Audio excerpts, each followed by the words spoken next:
I asked you directly yesterday if the president had already decided to fire James Comey when he met with the Deputy Attorney General, and you said no. Also, the Vice President of the United States said directly that the president acted to take the recommendation of the Deputy Attorney General to remove the FBI director.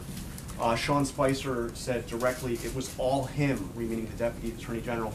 Now we learn from the president directly that he had already decided to fire James Comey. So why were so many people giving answers that just weren't correct? Were you guys in the dark? Was the vice president misled again, as happened? I know you'd love to report that we were misled, and we want to create. Hold on, Jonathan. I let you finish and read off every single one of those statements. So unless you want to trade places, I think it's my turn now.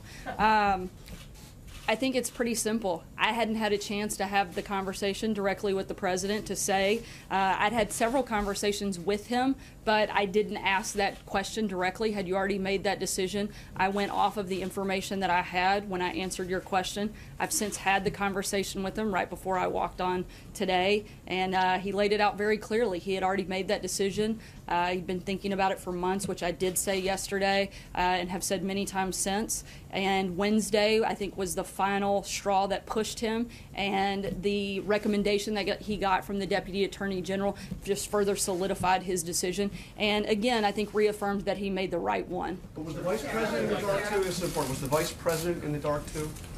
Nobody was in the dark, Jonathan. You want to create this false narrative. If we want to talk about contradicting statements and people that were maybe in the dark, how about the Democrats? Let's read a few of them. You want to talk about them? Here's what Democrats said not long ago about Comey. Harry Reid said Comey should resign and be investigated by the Senate. Senator Chuck Schumer said, I don't have confidence in him any longer. Senator Bernie Sanders said it would not be a bad thing for the American people if Comey resigned. Nancy Pelosi said Comey was not in the right job. Former DNC chair Debbie Wasserman Schultz said that she thought Comey was no longer able to serve in a neutral and credible way. President Obama's advisor Valerie Jarrett reportedly urged him to fire Comey.